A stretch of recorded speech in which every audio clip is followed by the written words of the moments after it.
A very good morning to one and all present here today. We are here today to have a guest talk on leadership excellence by corporate mentor Mr. Deepak Thimmaiah, founder Verbatil. To go with, Deepak Thimmaiah is a well-known TV personality, presenter, senior journalist, entrepreneur, teacher, filmmaker, producer, trainer, writer, artist, debate promoter, dramatist, brand consultant, advertising professional, social entrepreneur, political analyst and motivational speaker. I think that deserves a round of applause to sir. Sir has close to 25 years of experience in television. He started his TV career as an actor. Later, he moved to become a TV presenter and was predominantly associated with Udaya TV, although he did shows for Doordarshan right in his early days and other channels in later days. He has presented numerous programs ranging from news magazines to quiz shows and political interviews. His shows Time to Talk, Youre and Special Reporter and Sanjeevani shaped up as not just popular shows but have also had immense social impact and influence. His political interview, Youre, is the longest running interview show on Kannada television. He has also been featured on national TV channels. He completed his education in journalism and English from Mysore and Kuvempu universities. As a journalist, Deepak has been active in the field ever since his college days. He edited a newspaper as a college student and later on worked as a part-time and freelance journalist as well as a columnist and contributor with many publications such as Deccan Herald, Prajavani, Vijay Karnataka, Times of India, Midday, Outlook and The Week and so on. He was the first editor of Vijaya Next weekly of the Times of India group. As an entrepreneur, he has established several companies, starting with an advertising agency and then moving on to establish various companies in the field of brand promotion, marketing, PR and brand consultancy. He is currently the managing director of TV House Network, a company that is into TV show, hospitality and healthcare. Good morning, Dr. Freena Sham. It was nice speaking to you before coming here because it's not very often you find knowledgeable people heading institutions. And normally I avoid speaking to anybody before a talk because I find most people very boring. And I liked speaking to you and I was very encouraged by the fact that you know things and are also interested in things that I'm very passionate about. So I'm really glad about that. So I think I've come to a right place. Okay. So I normally don't do all these talks and all, but you would be surprised why I've come here if I have to speak. I've only come for the sake of Verbatil. Don't.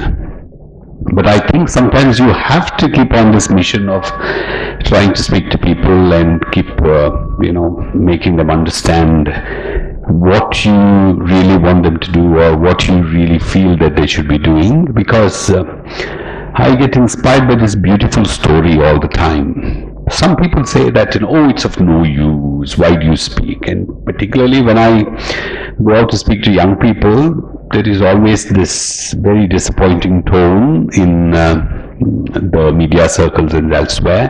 Oh, these days young people are not interested in anything. They are only interested in their mobile phones and perhaps, what they want to achieve within their personal circles, and don't even waste your time. That could be true to a great extent, but there's that one story that keeps inspiring me. I'm sure that you know about Socrates. Socrates was the greatest philosopher in Greece who actually influenced the Western thought to a very great extent. And then he had a student called Plato. Plato was also extremely great because we know about him today, because Plato spoke about the Republic, and his books even today, they are very relevant, and Plato literally shaped the Western thought. And they say Plato was not even that good looking or not very popular, but he was an extremely intelligent philosopher and who could have really influenced anybody, but nobody went to his classes at all. He used to have very, very few students. And what with such a great philosopher, who could have become the greatest in the world, and nobody knew then, but very few people went to his classes. But then they say, make no mistake, it doesn't matter how many students you have, because Plato had just one important student, and that was Aristotle. And that was all that mattered. It didn't matter how many hundreds of students he had or he had not, but he had one student called Aristotle who understood Plato so well, and he took it to the world. So I believe in that. When I'm speaking to all of you, it doesn't matter whether all your ears are listening or not. Even if one person listens properly, that can make all the difference. Because it's one Mother Teresa, it's one Modi, it's one Gandhi, it's one Zelensky, it's one person always who makes the difference. It's not those many. So I think that's where the whole story of leadership also begins, in understanding that whether you even reach that one person. For instance, today everybody is talking about Hindutva, and everybody is talking about the BJP and the influence of the RSS. I've studied this organization so well. But let me tell you, when RSS was started in 1925 on Yugadi Day, there was nobody. And that man who started RSS, called Keshav Balram Hedgewar, he found it extremely difficult to keep that organization on. I'm not going into whether RSS is right or wrong, because I've studied it as one of the most influential organizations in the world. He used to go to some places and reach in the morning by walking about 15-20 kilometers through the night, and you would find just not even 3 people in the audience, and you would still be there and speak to them. And let me tell you, even after the organization grew to an extent, after all kinds of miseries they went through, he had to literally go behind one person called Madhav Sadashiv Golwalkar, because he wanted that man to head the organization, because he thought he would be able to take it further. And that man would come, and after a few days he would run away. And the founder had to go, wait, convince, bring him back. Ultimately, he came back, and he was the one who made RSS what it is today, the most powerful organization, what it's grown to be. That could be the story of good or bad organizations all over the world. It is about understanding the potential of that one person. You got it? I was just talking to somebody yesterday about what kinds of leaderships you have. You have just 2 kinds of leaderships. One is the real leadership, and one is the imaginary or illusionary leadership. One is that you think you're a leader, one is that you're actually a leader, and you think somebody is a leader, and one is actually somebody is your leader.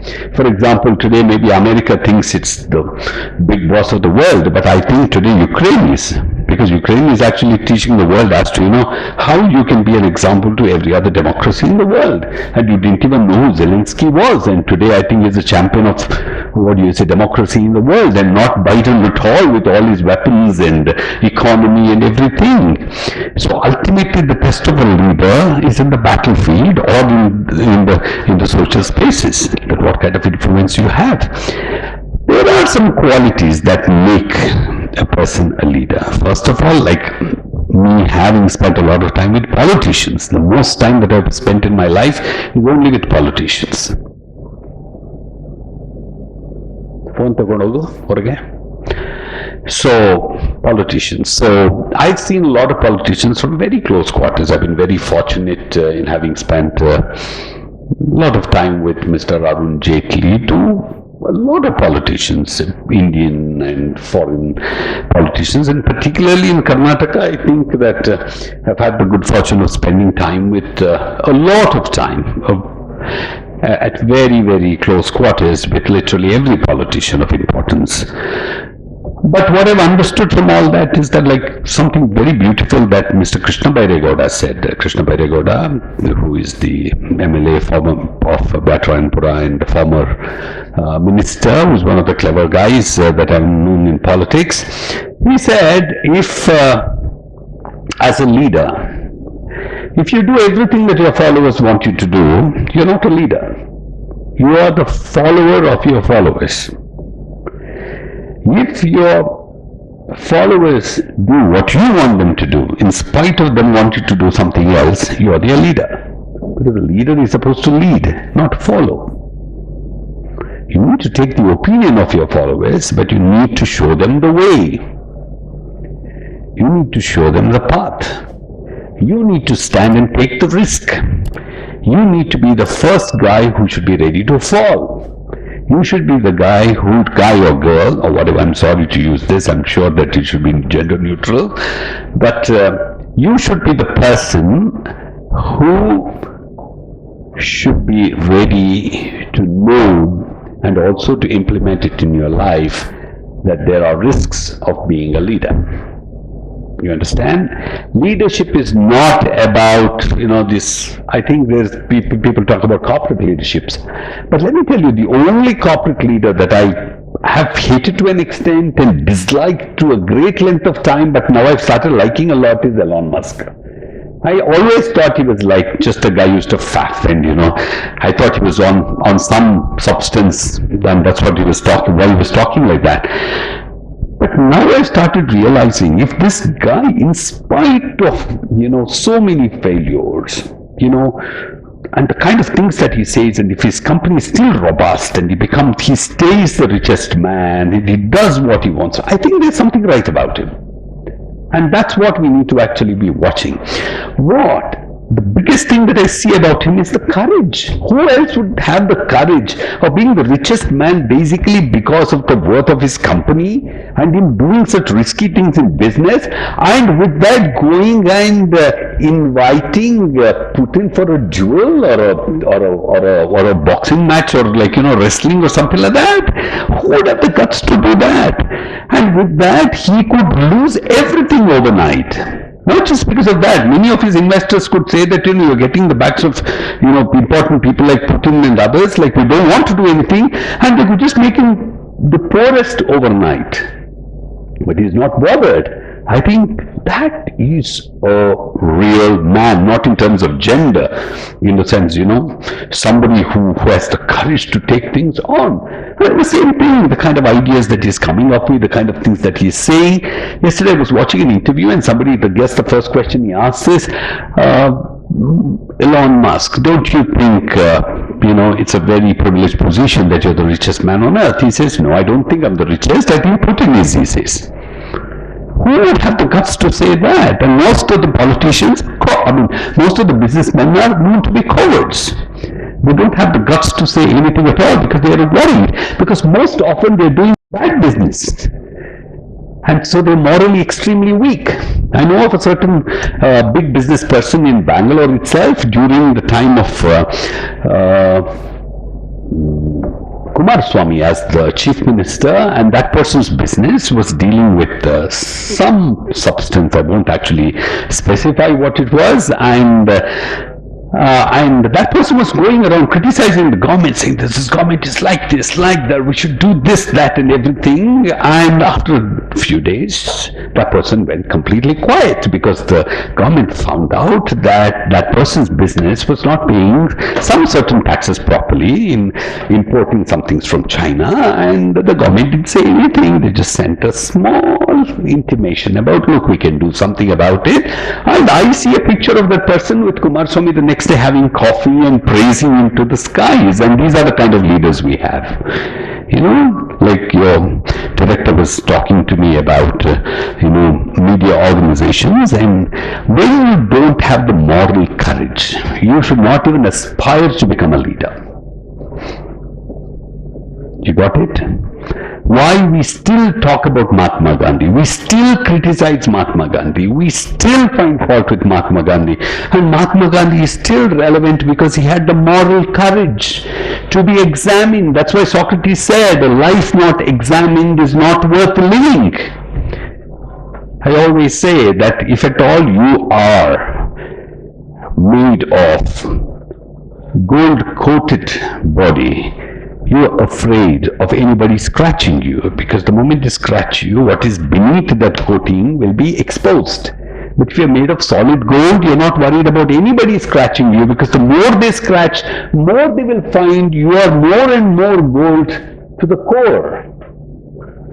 What's the difference between an artificial pearl and a real pearl?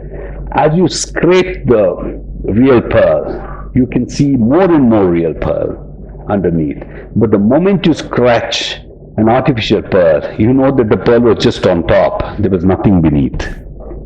So it's basically about the substance, and that's what the Indian ethos has been talking for such a long time. Kriya Siddhi Sattve Bhavati Mahatam Nopakarane. In the sense, for your greatness, it doesn't matter what implements you use. All that matters is your substance, what stuff you're made of. That means, if I give you the pen that was used by Shakespeare to write his great works, you will still not be able to write a line properly because you're not somebody who has the stuff of Shakespeare within. And you know, Shakespeare didn't even have a pen properly. He could not even write a line without blotting his paper. You got it? It was such an arduous task. Shakespeare would find it so difficult to even write a page because the ink would be all over the place and you have to be so careful with just handling the pen. And today you have autocorrection, your auto grammar correction, you have speed writing, you have voice typing, you have, QWERTY, you have, what do you say, what do you call, you can write with, I don't even know those things, and still you don't write properly. Why? It has nothing to do with what implements you use, because you don't have it in you. That's why they say, this is beautiful Subhashita in Sanskrit, they say, Nabhisheko nasamskaro simhasya kriyate vane vikramarjita satvasya swayameva mrigendrata. Nobody, and this is particularly the forest, did not train or did not give any, special anointments to the lion. It did not even appoint it. But with its own valor, the lion became the king of the forest. Nobody made the king, nobody made the lion the king of the forest. Nobody appointed it, nobody trained it. But it became the king of the forest on its own worth and because of its own valor. Nabhisheko nasamskaro simhasya kriyate vane vikramarjita sattva. The substance it earned because of its valor, it became the king on its own. So if at all you say, nobody made me, maybe you didn't have it in you. There's a beautiful story once again, which story I think I listened when I was very young. I listened it on a foreign radio, and I think that story, it's basically one of these preacher stories, I tell you, these Christian preacher stories, but I really love this story so much. There was this girl in a small town somewhere in the US, and she one day goes with her parents to watch a ballet performance. She watches the ballet performance, she watches this girl who is on the stage. She's so enamored by the ballet dancing, and she's like, I have to become this ballet dancer, or I have to become a greater ballet dancer. After the show is over, she goes backstage with her parents and she meets this master. And she says, "Sir, please make me a ballet dancer." He says, no, you can't become a ballet dancer. And she goes home. And the next year the same troupe comes and she goes with her parents. She watches. She is once again, she is like, shivering with trepidation about not the wrong kind, and says, my God, if I don't become a ballet dancer, there's no life. She goes backstage after the show and she tells the person, please make me a ballet dancer. No, he says, you can't become a ballet dancer. The third year too, the same thing happens. He says, you can't become a ballet dancer. She's depressed, she's sad. She doesn't say anything. She decides, okay, so that's it. And she goes into college. She finishes college. She gets married to someone else. Then she goes to a different town. She's staying there. And then, for a good or bad fortune, the same troupe comes to that town. When this lady has her family and also daughters the age that she was at the time she went to watch this ballet troupe. So she goes with the daughters to watch, and she watches the ballet, and she's once again she's enthralled. She can't resist. The moment the ballet is over, she goes backstage and tells this guy, so how unfortunate for me and how rude of you You told me that I could never become a ballet dancer. If you had made me a ballet dancer, I could have danced better than her. He said, no, you could have never become a ballet dancer. So how do you say that? Then he says, if you wanted to become a ballet dancer, no matter what I said, you would have still become a ballet dancer. You didn't have it in you. You were just waiting for excuses. You wanted somebody to tell you that you could not become a ballet dancer. So you need not practice, you need not train, you need not pursue, you need not sacrifice your family, and you could still blame somebody and say, oh, because that person told me that I could not become a ballet dancer, I didn't become a ballet dancer. That's what all of you wait for. You want somebody to tell you that you can't do it, so you can hold that as an excuse. Dr. Sham told me that, you're not good in studies. So, she herself told me that I'm not good in studies, so I prefer to be bad in studies. My parents told me, so why do you prove them wrong? They were parents. Their words are Vedavakya. You understand? Gospel truth. My parents have told her that you can't become anything. So I decided to be what my parents have told me because they know me better. And then I also decided, I told myself that you can't become anything. You're fit to be only this. Hold your mobile phone, take selfies, be on social media and say, my karma. You understand? Shani Sanchara Kaito. Raudaseli. You understand? Something to do with the astrology. Actually, the astrologer told I'm going through very bad time, and that bad time only comes during exams. You understand? Particularly when you're sitting in class and when you're studying, all the Rahu and Ketu and all these people become extremely active. But surprisingly, those things don't become active with most studious students at all. I always tell people, you will always have students who will come and say the questions were out of syllabus. But in that also, there will be a topper. How come that student will not have out of syllabus questions? How come that student will have 100% marks? How come there are so many students who complete their second PU who even before the results come out they say that I'm going to get the first rank? That means you are never eligible for that. So don't even talk about that. You're never in that league. You have decided yourself to be third rate. And third rate doesn't come because of your height, weight, looks, family, nothing. The greatest people were not tall, were not good looking. Sartre, greatest philosopher of France, they thought he was, actually they call him ugly. Okay, Napoleon, a very short man. Vishweshwaraya, the greatest brain of Karnataka, he was like not even 5 feet tall. It's nothing to do with how you look, which family you come from, which jati you belong to. Nothing. It is just that whether you have it in you and whether you recognize that in you or not. If you decide to be mediocre, nothing in this world can stop you from being mediocre. If you decide not to be mediocre, nothing in this world can stop you from not being mediocre. If Modi decided that he had to be a chaiwala, he would have been a chaiwala. But if he decided that no, I'll find out a way, that he'll become the Prime Minister. Because that's the kind of a world we live in. A chaiwala can become the Prime Minister. A cobbler's son can become anything. Anybody can become a paper. Boy can become the president of the country, he can become the missile man. I've had the good fortune of speaking to people like Dr. Raja Ramana, who was a good friend, father of Indian atomic bomb.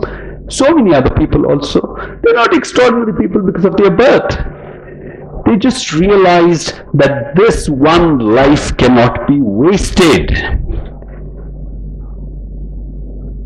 That at least one day you'll have to tell the truth to yourself, that you lied to yourself, because you're too lazy, you're too worthless, and you were a cheat. You did not want to tell yourself that you could have been better, because you were not worth it to your own life.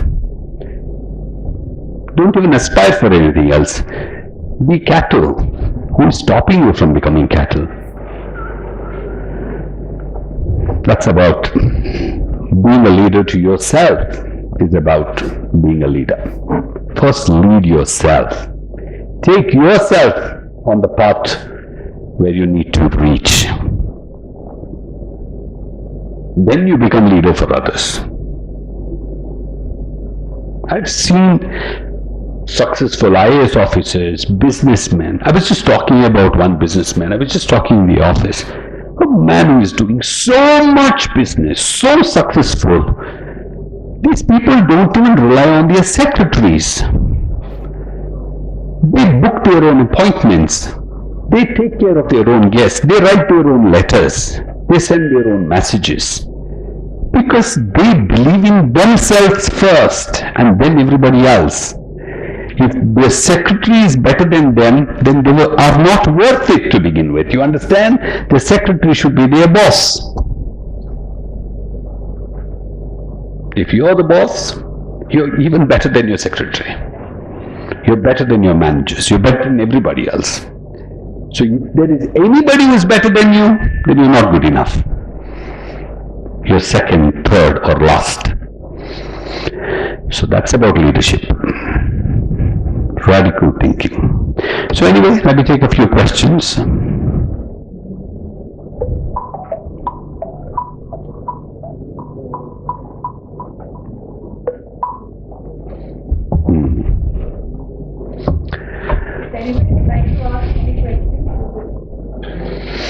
So what I spoke, did it make any sense to you?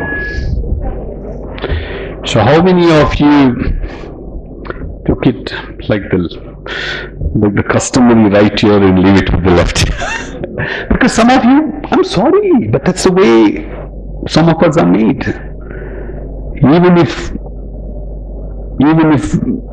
Jesus, Allah, Krishna, anybody comes and tells you also, it won't make a difference. Some people will learn from a stone, learn from a tree. That's the story of Satyakama in Upanishad. That's another story I love the most. Satyakama was the child who did not even know his father's name. And perhaps the story is that perhaps his mother could not even claim any person as his father or a husband. So she takes him to a guru, and the guru says, there are so many cattle here, go around grazing them. When you come back, the cattle head should have, I don't know exactly the number, they should have increased. And he goes to graze the cattle, and he comes after many years. He comes resplendent, glowing, full of knowledge, because he would have learned from the trees, from the mountains, from the rivers, from the plants, from the cattle, from the rain, from the thunder. Everything teaches him, not because they teach. He learns. Every sound seems like the sound is saying something.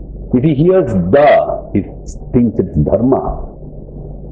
If he hears a cattle, what do you say, moan, he understands it as something else. That's not in what teaches you. It's about what you learn. If you are a good student, it doesn't matter who your teacher is. It matters how much you learn from that teacher. Sometimes you could surprise the teacher. That's one of the greatest things about this country, because this country has explored everything. There's this one very great guru everybody knows of, and I've not only heard about him, Ramana Maharshi. Ramana Maharshi would never speak to anybody, but everybody went to him, just sat next to him and learnt. Because everything is not taught with words. There are so many things that you learn even without words, in silence. Only a fool should be taught only with words. A learner will learn even in silence. So a learner is greater than a teacher. Because if a learner decides to learn, he can exceed the teacher. That's why many students exceed their teachers. They learn more than what the teacher can ever teach. So, it's not about what I've spoken, it's about how much you have learned. So, increase the capacity of learning, comprehension. It's not about if I have to put it in, you're just an empty vessel. I have to make the effort of putting things into your brain, and it will dry up.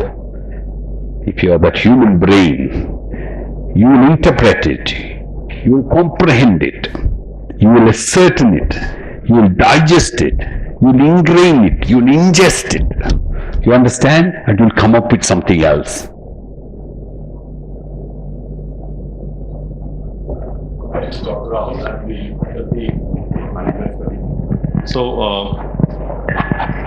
So of course you have come a long way, and there's a whole lot of achievements that you have had.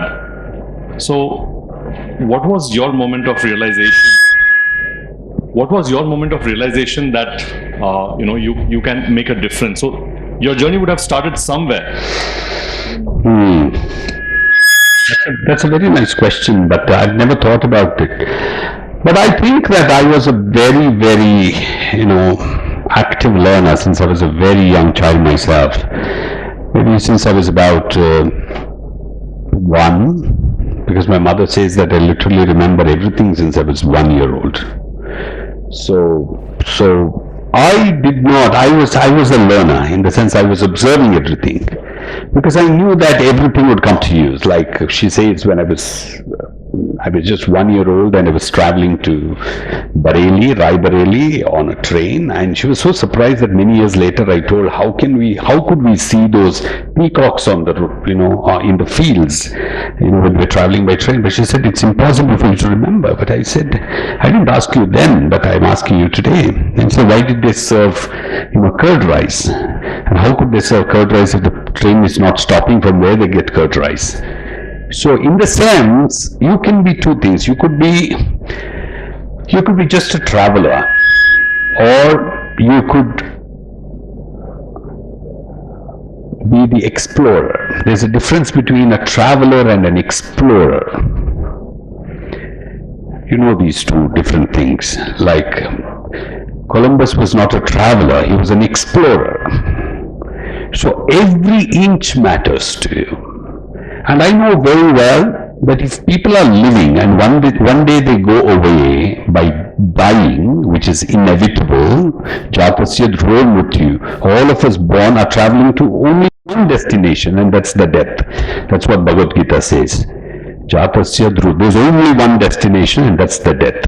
And we're all traveling towards it. And we know it so well. And if you're born to die, maybe we are born to do something. Then why this journey at all? Because death is meaningless, because that's the end. Maybe life is more important. So maybe you will have to, at a very early age itself, decide that you come here basically to not miss out on even one thing. Nothing, happens in your life because it happens for nothing.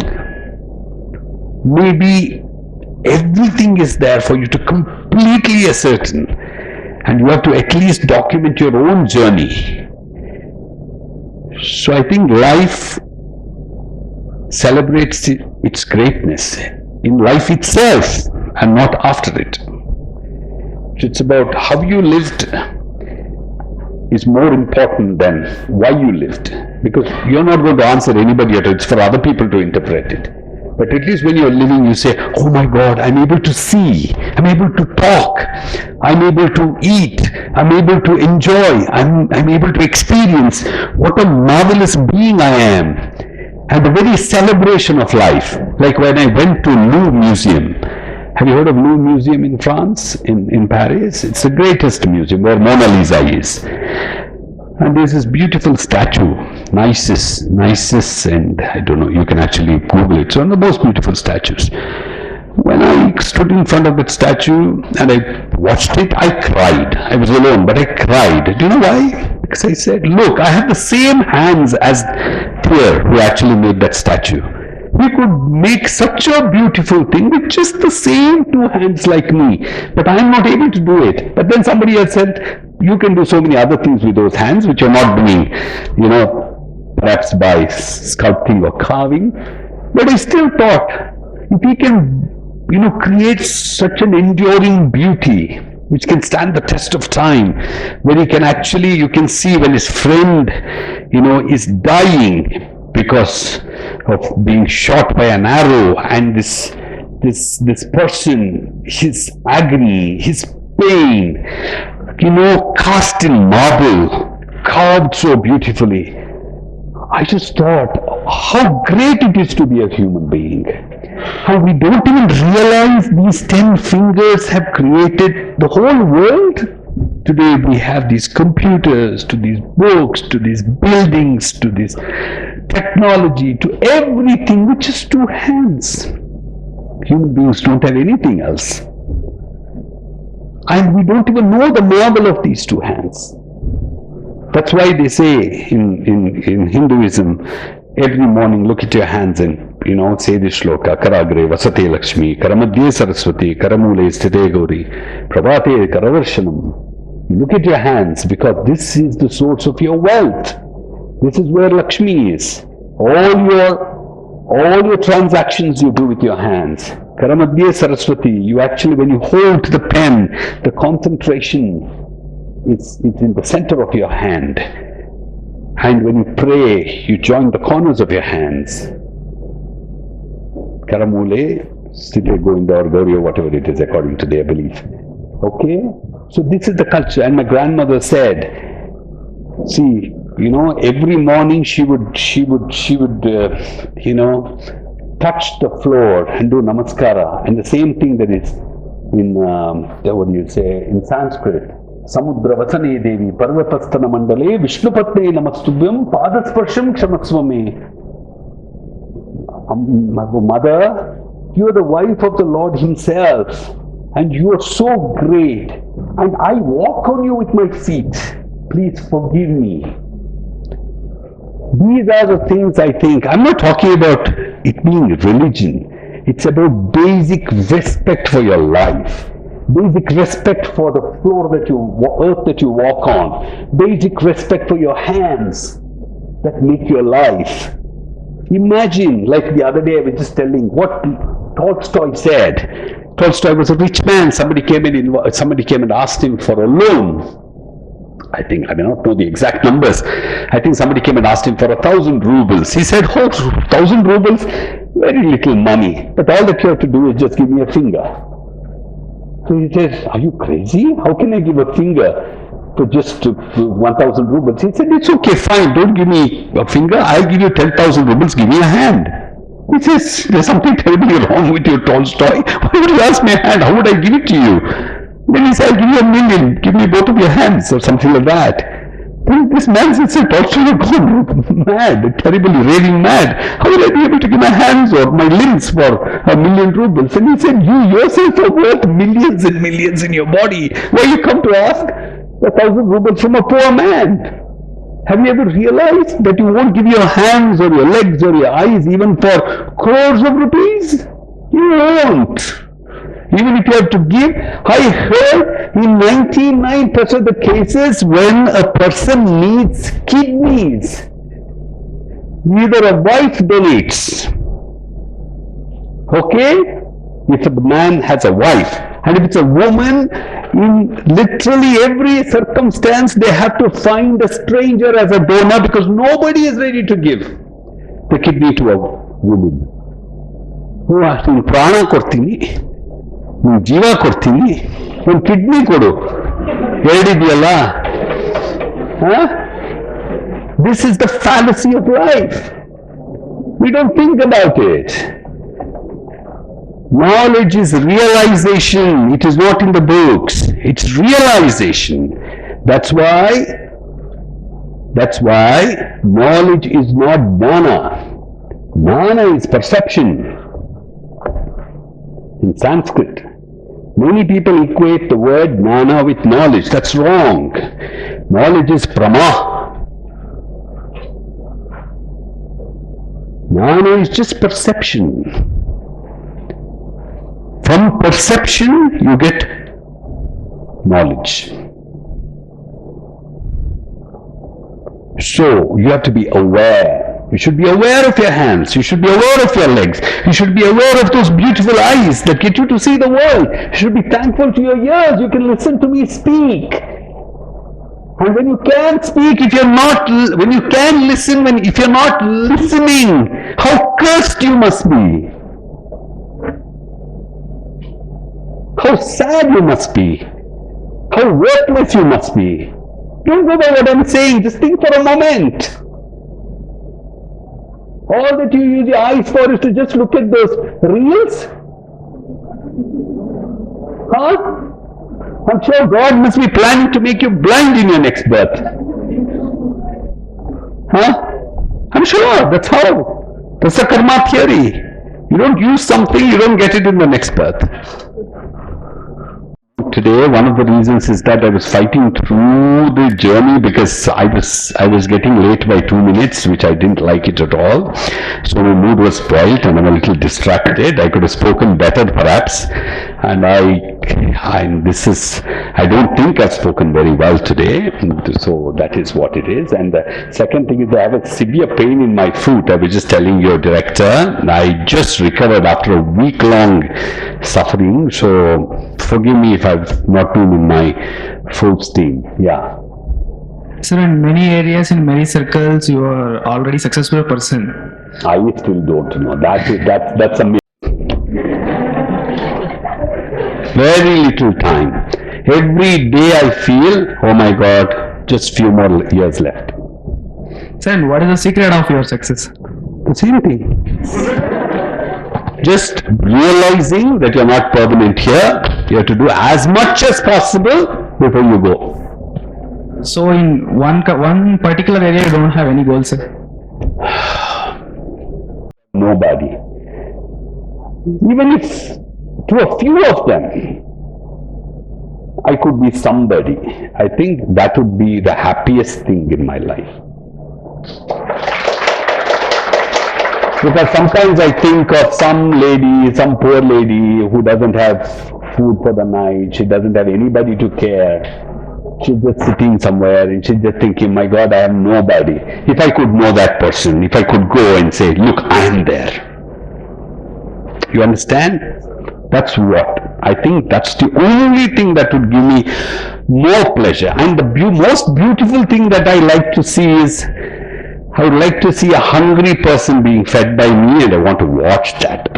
That person, a hungry person, eat food. You understand? That's the most beautiful sight. I have only one dream. I want to feed as many hungry people as possible. Somebody said, oh, that beggar, he has taken 100 rupees from you. After a while, he'll take 100 rupees from somewhere else. I say, it's not about him having taken 100 rupees from me, 100 rupees from someone else. But if he is begging, and for that 100 rupees he is begging, he's already bequeathed, he's given away his human dignity, which is sad for humanity. At least with the money that people like me can give, if I can stop him from begging, even like for one day, I think I've restored his dignity to some extent. Good, well answered. Thank you. I don't know. It's not answered, it's just my feeling. Okay, that's what it is. No more questions? Yeah, stand up please. Good afternoon, sir. My name is Dinesh. Huh? Dinesh. My name is Dinesh. I would like to ask, you have covered many fields. What made you to inspire to find Verbatil? Basically because I think most of our problems is because we think we are right and the others are wrong. I wanted to show the youth that, so many times you could be wrong and the others could be right. So Verbatil has devised a certain format where you speak for things that you don't even agree with. And at least that would be a chance for you to see what it is to be on the other side of your own argument.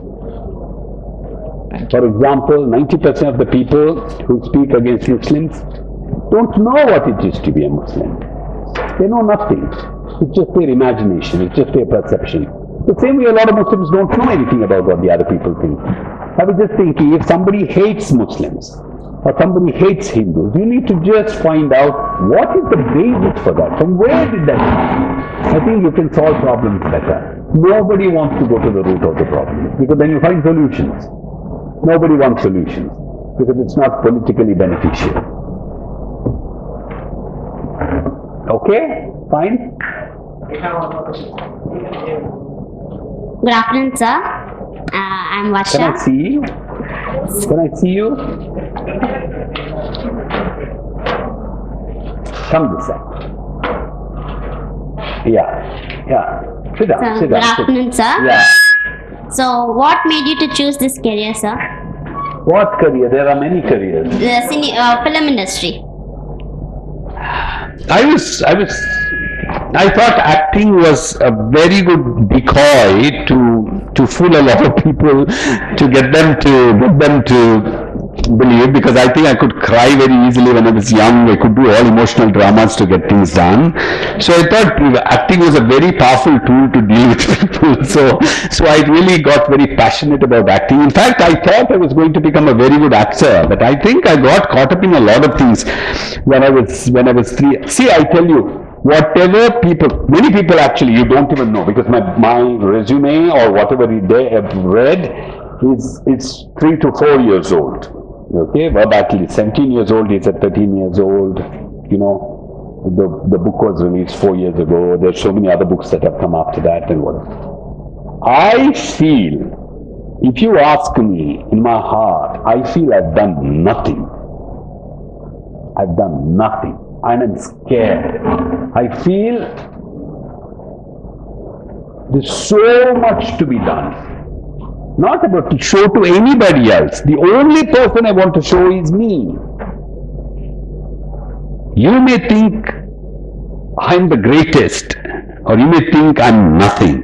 But what I think about myself is important, because I take only myself when I go. I don't take any one of you. Correct? So how does it matter? Only as long as I'm here, your opinions matter. Correct? What you speak about Alexander today doesn't matter to Alexander at all. I'll tell you one thing very beautiful. You know Expert College in Mangalore? One of the greatest, one of the biggest and the most prominent PU colleges in Karnataka. I was there for a function about 4 days ago. And I went to this function, I just asked the owner, what would you like me to wear? So he said, for people who know you, you are Deepak Thimmaiah, whatever you wear or whatever you don't wear. It's only for people who don't know you, what you wear matters. Correct? So people who don't know you, nothing actually matters, because they don't know you. People who know you, even like Mahatma Gandhi, you just wear a langoti and you wear nothing on. It's okay, you're still great. Correct? The greatest people in this world were all poor, had very little money. All greatest people, from Einstein to Karl Marx, who made the difference. I always say Karl Marx, when he died, he's considered the greatest individual of the millennium because he influenced the world. Karl Marx, when he died, there were only 12 people at his funeral. But within a few decades of his death, 1/3 of the world had governments in his name. It doesn't matter, all this popularity, how many people, never anything matters. All that matters is what substance you're made of. We would have not known about Alexander at all if we had not found those books about him 200 years after his death.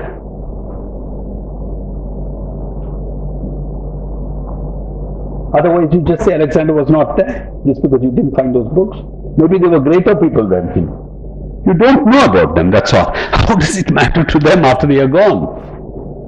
How it matters to you, when you look at yourself in the mirror in the morning, do you see a good person? Do you see an evil person? Do you see a worthless person? Do you see a cheating, conniving dirty person? Do you see an angel? Do you see somebody whom you're comfortable with? These are the things that matter. That's what I asked Subramanian Swami in an interview. How do you see yourself? How do you see yourself when you look at yourself in the mirror? You know Subramanian Swami? I interviewed him twice. You got it? That's how it is. Good afternoon, sir. I'm Dhanush. Actually, when I'm interested in acting, can I get a chance on your direction, sir? I'm not making any movie now because no, why not? Why not? Without asking, you don't get anything. Yes, sir. There's nothing. There's nothing to be ashamed of. I think you're not asking, can I come and steal something or whatever it is, right? You're just asking something very legitimate. I give my email address, write. Send your photographs, because you don't need only one kind of people, you need all kinds of people in a movie. Or anyway, we are planning to make a lot of short films shortly. Lots of short films. Anyway, I think I've been able to give out a message. Verbatim is a philosophy. Try to connect with it. At least remember things what I've told, at least for some time. And at least be a hero in your own life. Okay? That's okay? Thank you. Thank you, sir. Thank you, sir. That was an inspiring talk. I now request Ms. Kirtana to deliver the vote of thanks.